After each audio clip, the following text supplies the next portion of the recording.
welcome to the first class of Charity and Social Justice, an 8-part class on Catholic social teaching. My name is Constance Nielsen, Connie Nielsen. I have a Ph.D. in Religious Studies from Marquette University, and my dissertation was on the relationship between private property and solidarity in the 100-year Catholic social tradition. The then 100-year. We've had an addition to it since then, which Pope Benedict very nicely did not publish in 2007 when he intended to. Otherwise, I would have had to have found a way to include it in my dissertation. So I think he put it off just for me. Thank you very much for taking this course. This is a very important topic. It's a very important part of the Church's full understanding of the gospel, but it is an often neglected part. And so whatever we can do to educate more people in this great treasure of the Church is a benefit. One more person is one more than zero. And so we want to keep spreading the word about this beautiful teaching that the Church has. It tells us, like all things that come from the gospel, it tells us a lot about its specific topic, which is what is a just society, but ultimately explains to us who we are as human persons created in the image and likeness of God. So we will be looking at the social questions, but at the same time we'll be looking at what's called the anthropological questions. What does this tell us about the human person and what God's plan is for the human person? None of that will be done today. Today we're going to do a historical background kind of study to give a context for where the modern social teaching comes from, right? What is the historical context out of which it sprang? We always say modern Catholic social teaching. That means the tradition begun by Leo XIII in 1891 in response to the modern political and economic situation. Not as though the Church didn't have a social teaching until 1891. The Church just ignored the state and the economy and social structures until 1891, and then all of a sudden it got this great idea. It's because the political and economic system shifted so radically in the 19th century that the Church had to reanalyze it in light of the gospel. Modern Catholic social teaching. But before we get into that, just a couple of things about how I teach and how this course is going to be run. As you may or may not know, I'm the Director of Classical Education at St. Ambrose Academy here in Madison, Wisconsin, and we teach from primary texts. We don't use textbooks. And because of that, I've read a lot of different studies on how people learn to make the case for why reading a primary text is better for you than reading a textbook. And one of the studies that I looked at showed the effect of PowerPoint on the learner. That if a person sees something, not necessarily PowerPoint, but bullet lists. If a person reads something that is written in a bullet point list, only one little part of their brain fires and triggers. But when a person reads something in a text, all sorts of different parts of their brain are firing at the same time. So that means you're making more sophisticated neurological connections as you read than you would if you just were getting a bullet point list. Now, sometimes all you need is a bullet point list, and it's a perfectly accessible way of imparting quick information. But it's not internalized in the same way that reading from a text is. So sometimes, even if I only have one sentence that I want us to look at closely, we're going to read a whole paragraph first, and then I'll say, okay, these are the two important sentences, and then I will talk about that. So I will be giving you a bullet point list of main points as we go along, even though we'll be reading longer passages. Now, if you are like most of us and spend a great deal of time on Twitter and Facebook and texting and hitting the headlights or the headlines, it may have been a while since you've sat and read a whole piece of text. And so if you are frustrated by that, I apologize. But if you persevere, I can promise you that it will get easier as you go along. and you will retain the information better. My purpose for the 8 courses that we are beginning here today, my hope would be that you would read each encyclical that's going to be focused on in the next class prior to the next class. And if you look at the outline, I don't know, Patrick, if that's online somewhere, that 8-course outline. Oh, it is. And so you can see which encyclical is going to be focused on in each class. So next month it's going to be Rerum Novarum, the first one. We'll talk a little bit about it today. And so if you have the opportunity, you can get all of these documents online from the Vatican website. Just Google the Latin name. In your packet here in a minute, I'll show you, they're all listed there. Just Google the Latin name and the Vatican document, Vatican translation will be the first hit. And you can go there and you'll have the whole thing. You can print it off or read it right online. You don't have to, if you're short on time, just sit and read it. They're short. Don't, if you don't have a lot of time to sit and grapple with texts, or if that's not really your thing, it would still benefit you to read the entire thing and get a full picture of what the document is all about. But then when we come to class, I will have smaller excerpts that we're going to look at more closely. So say you're like me and you're a busy person with too many jobs and too many people who need your time, and you think that it would be lovely to read Rerum Novarum, but that's never going to happen. Don't worry about it, because it won't be necessary to get something out of the course, because in the course itself we'll be focusing on specific texts that I will hand to you when you walk in the door. But I know that from experience, if you have at least a picture of the whole, those excerpts, you'll get more out of them than you will if you just come and get the course. But if you don't have time to read the encyclical, don't worry, there'll still be a lot to gain from just the courses themselves. So the first thing I'd like to look at is that green sheet that you have.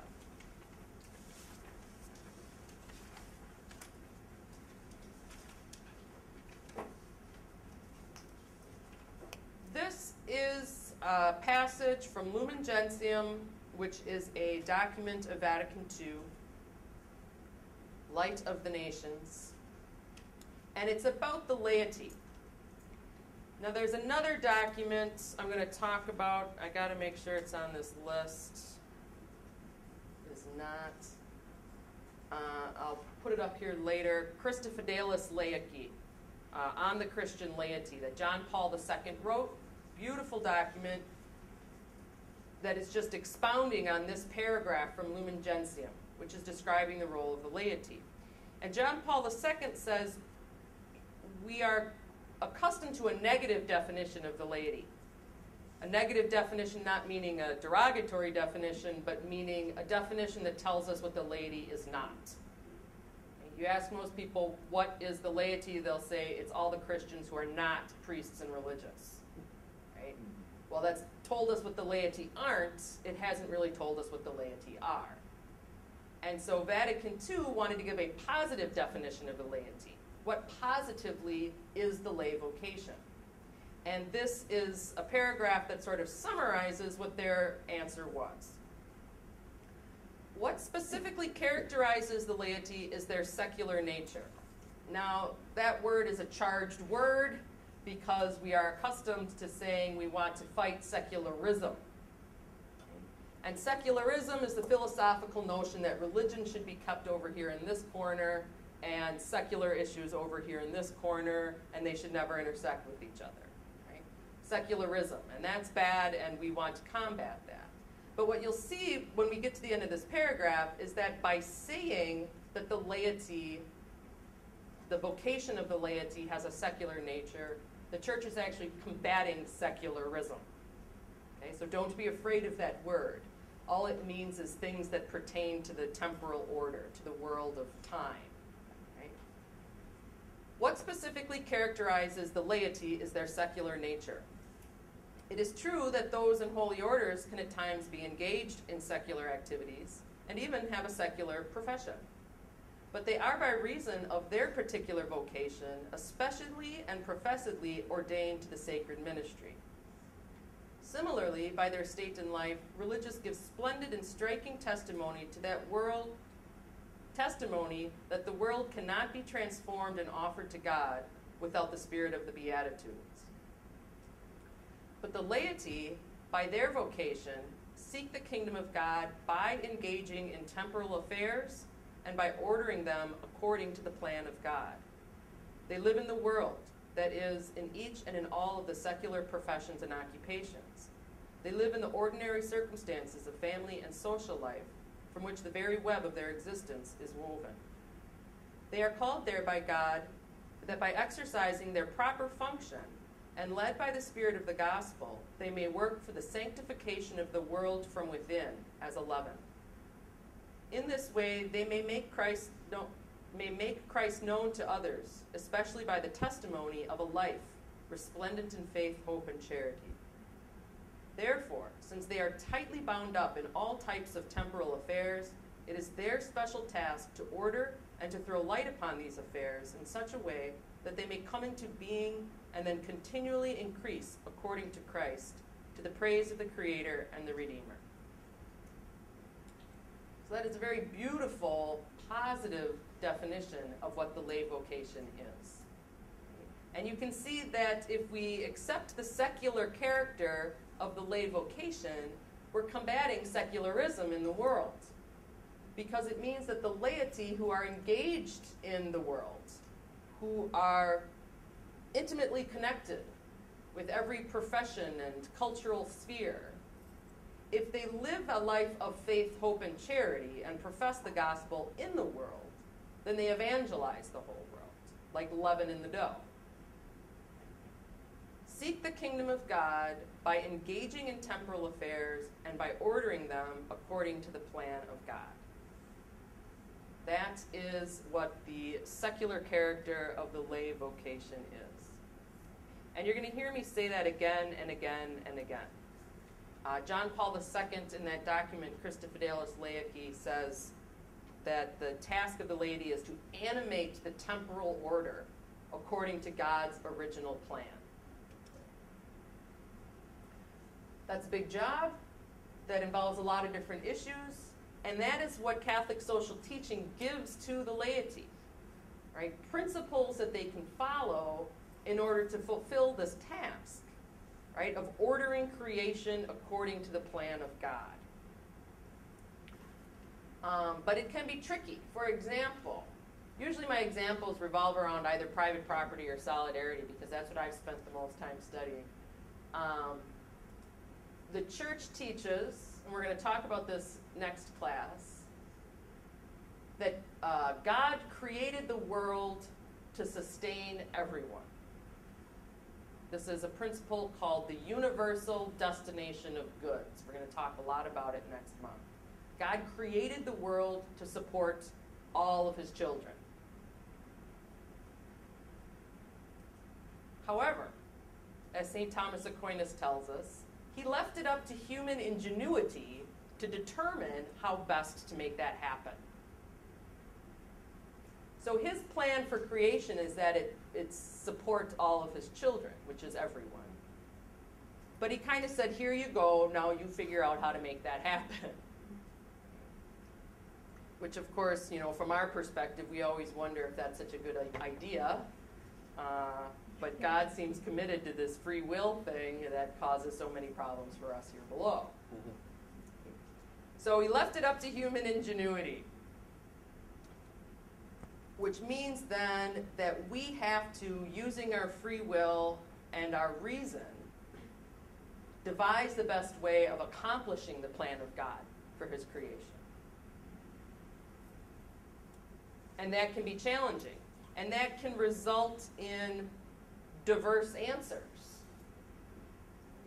Because different cultures and different peoples require different solutions. There's an expression that we've heard a lot since Vatican II, development, not change.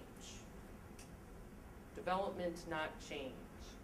Because there are certain people who interpreted Vatican II as a radical break with everything that the church had taught before that moment. And so it was an out with the old, in with the new understanding of Vatican II. The church had changed.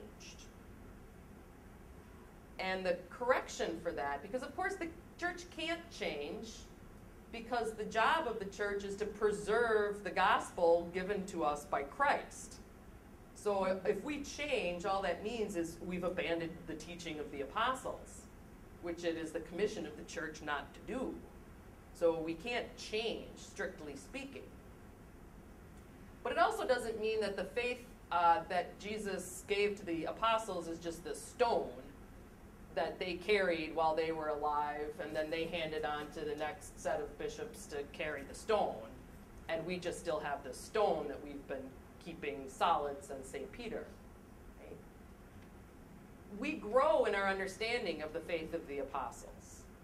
Right? New situations bring new things to light.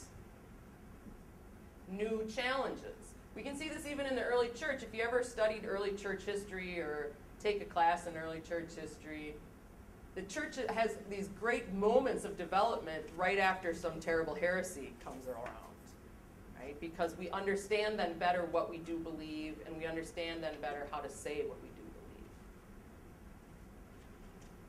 So it develops, it improves, it grows over time, but doesn't change, it doesn't break with the past. It doesn't break with the truth of the gospel that Christ gave to the apostles and which has been entrusted to the bishops ever since.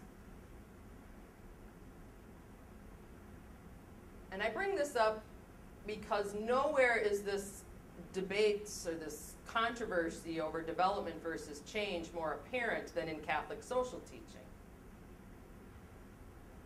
And it's precisely because of what I was just talking about. Universal destination of goods.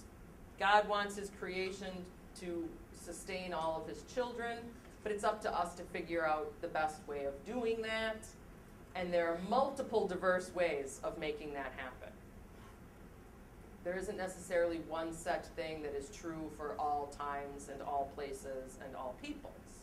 Right? Our economy is very different than the economy of the 4th century. Or the 12th century, or the 25th century, I'm sure.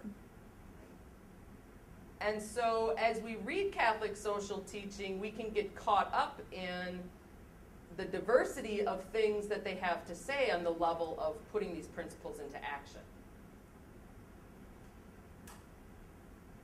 And so that's the distinction that I want to make right at the start between the principles of Catholic social teaching and the application of Catholic social teaching. Between the principles and the application.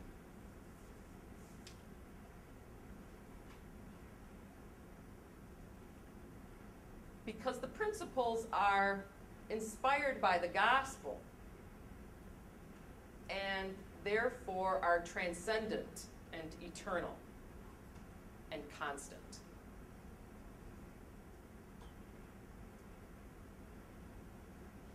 But the application of the principles might be very diverse.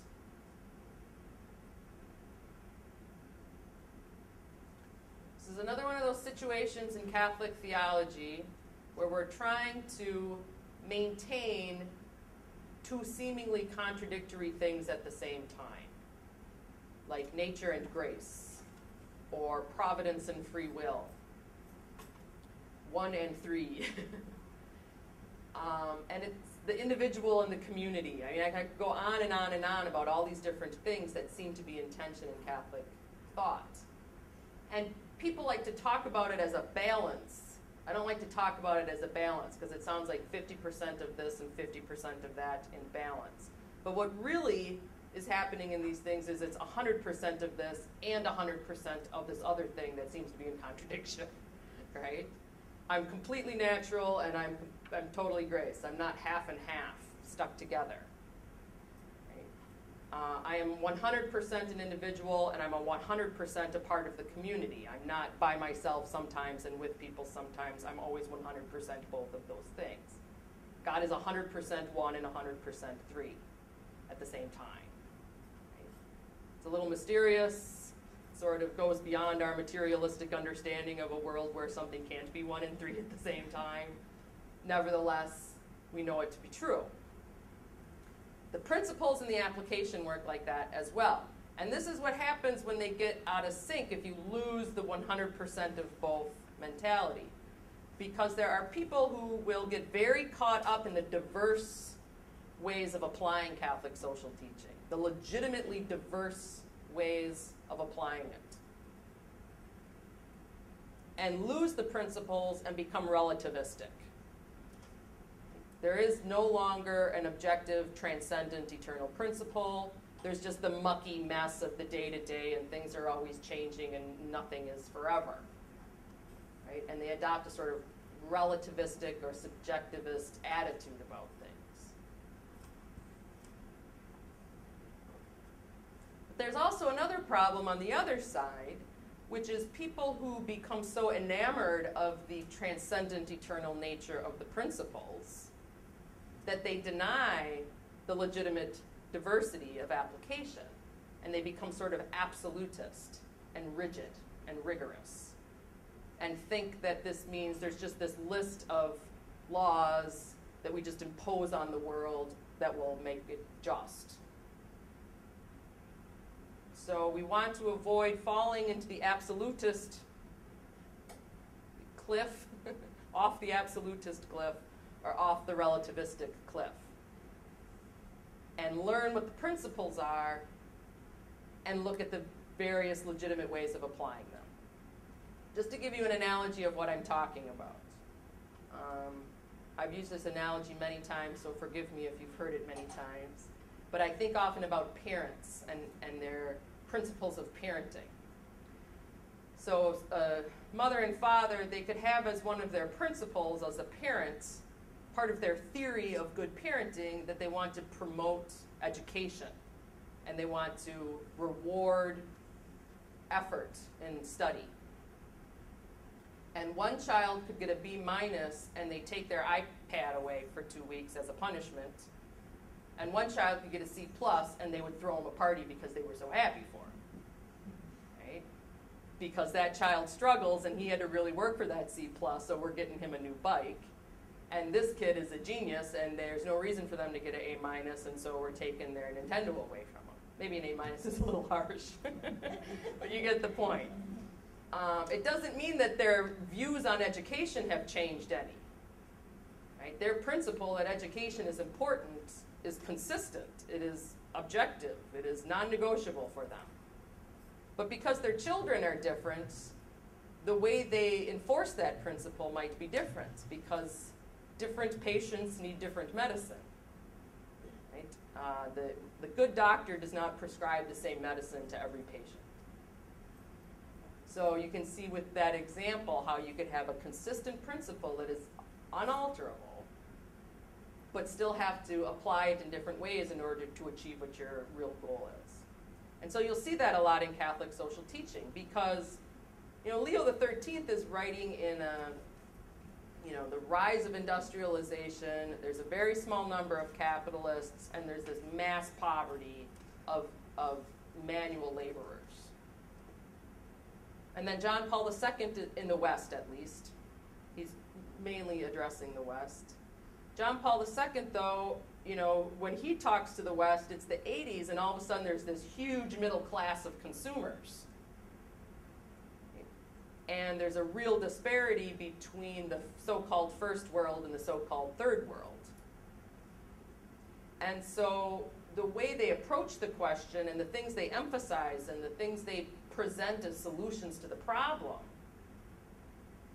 look like good parents, right? Addressing the need of the children and applying the persistent principles. What we're going to focus on more for this 8 weeks is the principles, because that's where we want to begin, by understanding what those eternal, transcendent, the gospel never changes principles are. In our conversation, we'll probably get into practical application, what's also sometimes called prudential judgments. Prudential judgment. Yeah, using your prudence to make a judgment about the situation in front of you. Because usually I know from experience, once you've outlined a principle, 10 hands go up that want to apply it to a specific case. Right? That's just the way we work. We're very concrete people. And once we get to that point, then you and I are both just two people here hashing it out with our opinions. Right? And I'm all for that conversation, but my focus is going to be the principles and how these principles have been developed over the last 100+ years of Catholic social teaching, but remained consistent over the last 100+ or so years of Catholic social teaching.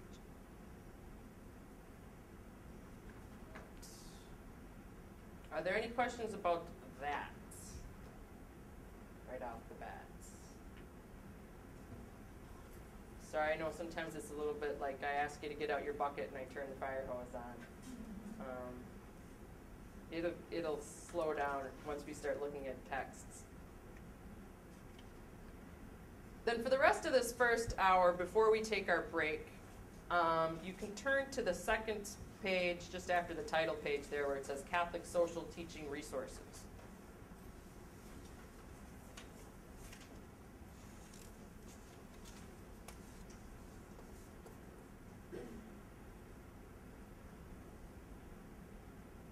In that first little paragraph, I should probably get that out of there. I put that in there for a specific purpose for this document about 5 years ago, and I really should take it out, even though I still think it's true. Although it's been a few years since I've really done a concerted study of the secondary literature. When I was gobbling it all up, I was generally unhappy with it, not because it was unhelpful or because they didn't have very interesting and good things to say, but because it seemed to me that most people's political and economic agenda got into their interpretation of what the church had to say.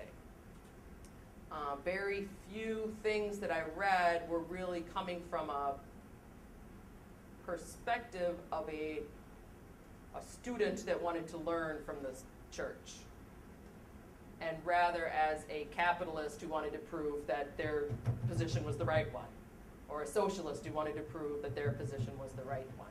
And so there's always sort of an axe to grind in it. Now it could be that in the last 4 or 5 years in which I haven't been as engaged in the secondary literature, that is being overcome. If you see any really good resources out there, please let me know about them. I'm hoping over the course of this class to start getting back into what is being currently written. I'll let you know if I find anything really great. But having the pedagogical bent that I have, which I explained at the beginning, I'm all for people reading original texts and original sources, even if there is good secondary literature out there. And so usually when people ask me, is there a good thing to read in order to learn Catholic social teaching, I hand them this list of the encyclicals and say, yes, read what the popes had to say. Right? Find out for yourself. Don't be daunted by papal speak, as people call it. You don't have to understand every single word of every single encyclical to really gain a lot from having read them.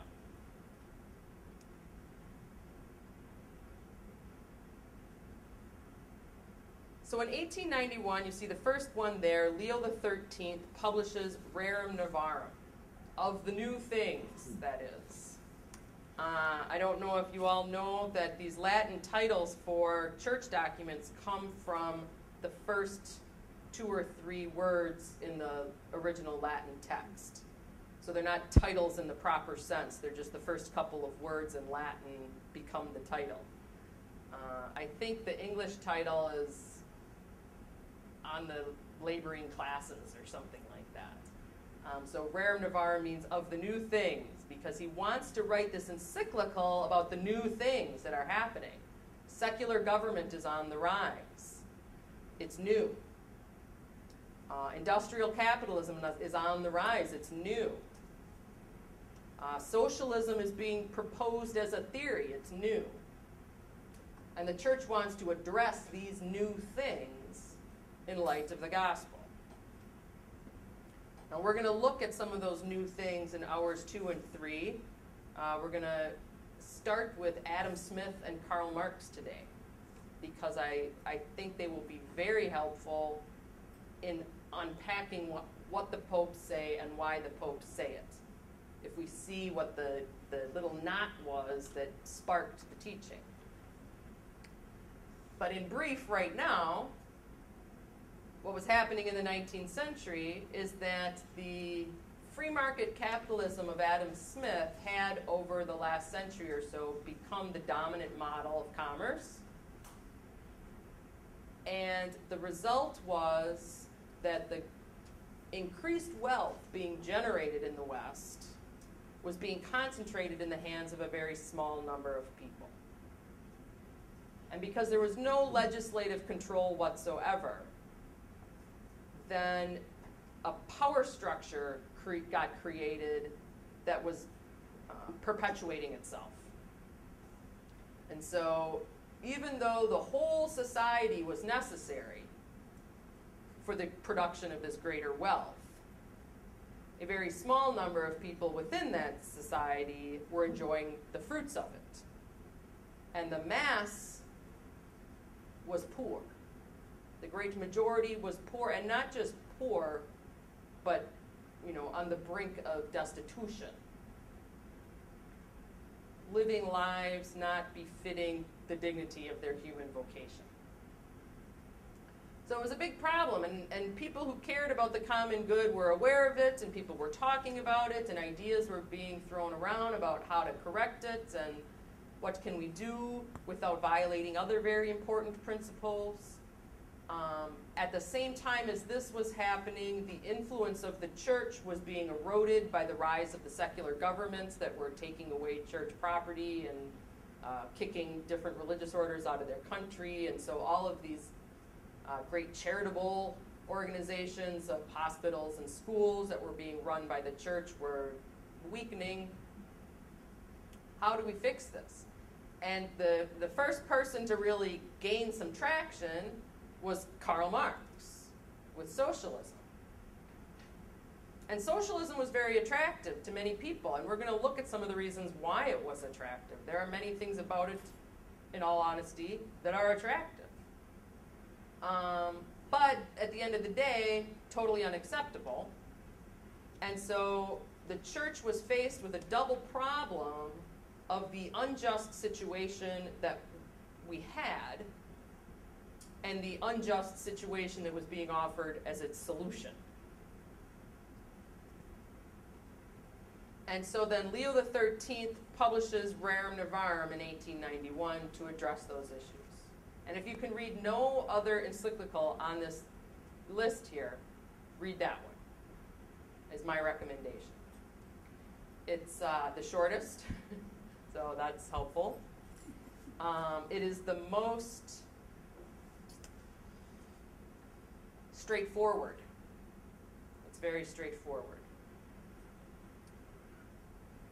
And the germ, the seed of everything that follows from Rerum Novarum is there. Maybe in just a very nascent form, as they say, a little child.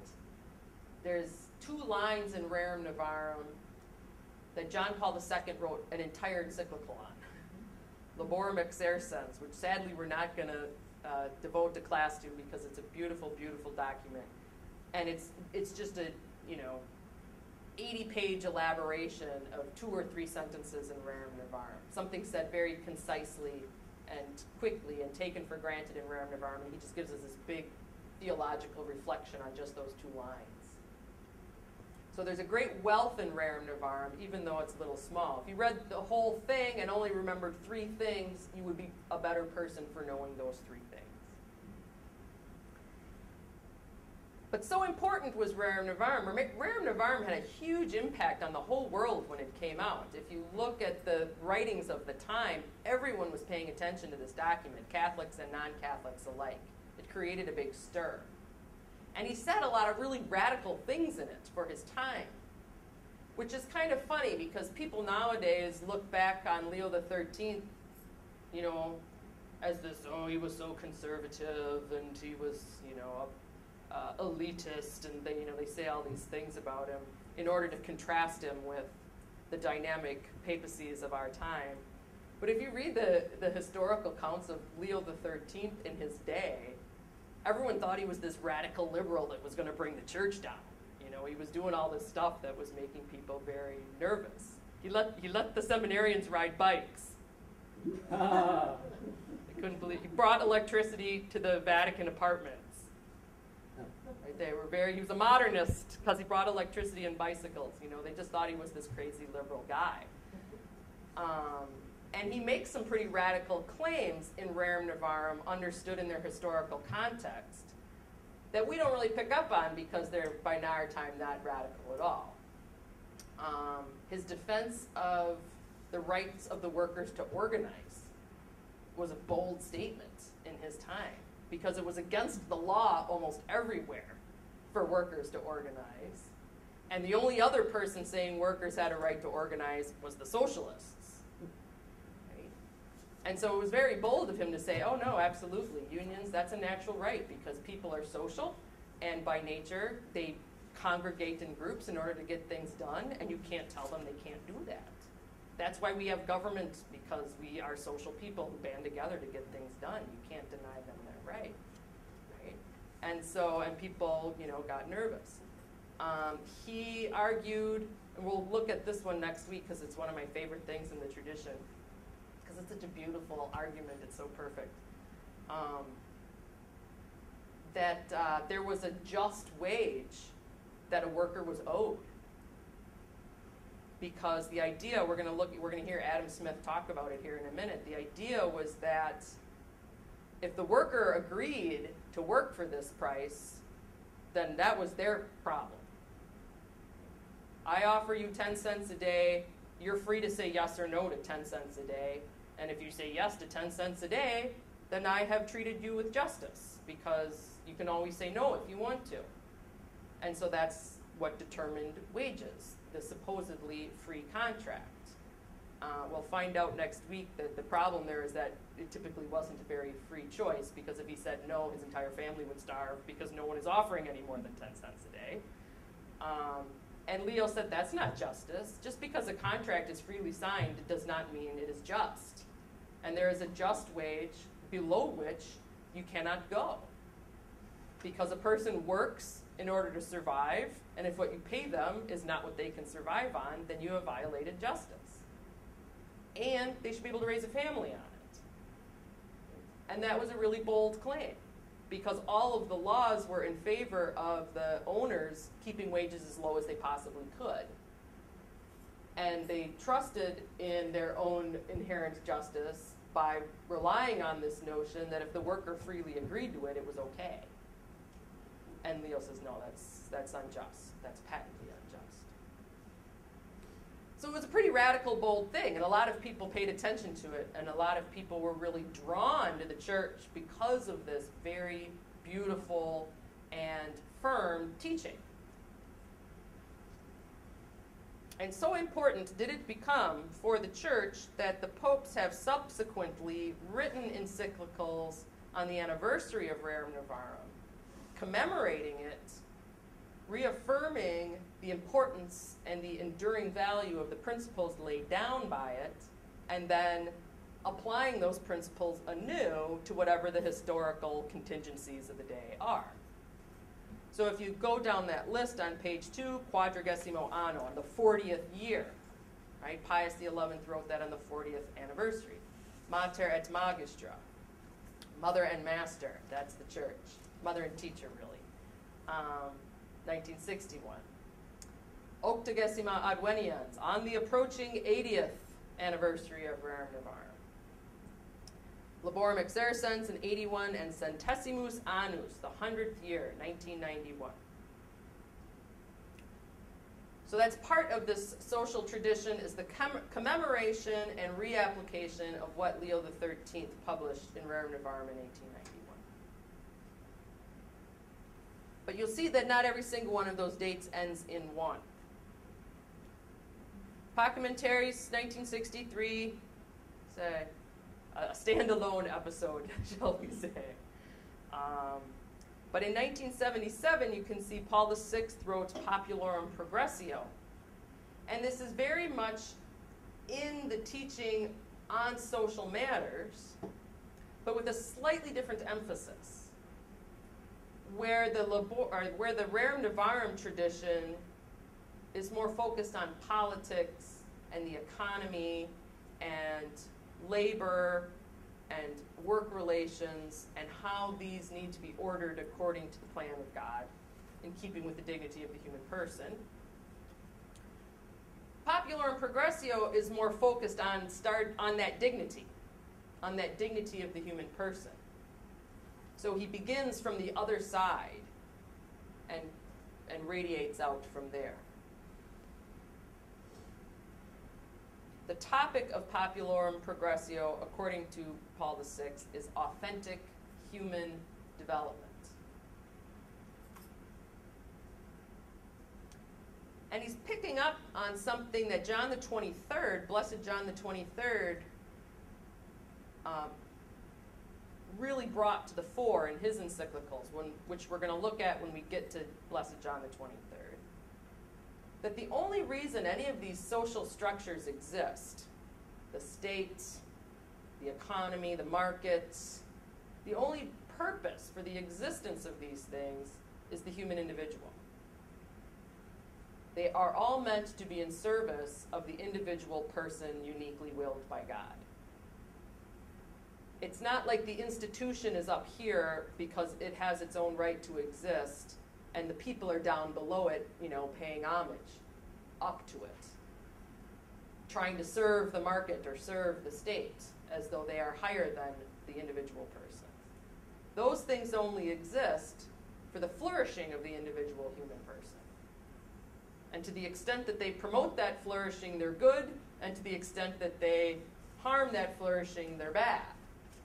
But the priority of the person is where we have to begin. So then Paul VI starts writing about, well, who is this human person then? What is their development that we're trying to see flourish? And what is required of that person? And he did it in a two-sided fashion, because on the one hand, he looked at the great destitution in the world. At this time, beginning with Blessed John the 23rd, definitely with Paul VI, we start to see the social teaching talking more about the globalization of the question. Right? That really wasn't an issue in 1891. Relations around the globe were not as immediate as they started to become in the 60s. And so we have the destitution of many people throughout the globe. What do they need in order to have their dignity protected and their vocation as a human person fulfilled? At the same time, he looked at the people who had the abundance of the world's resources and said, what you need is to start making sacrifices and changing your lifestyle and being more willing to lay down your life for your brother.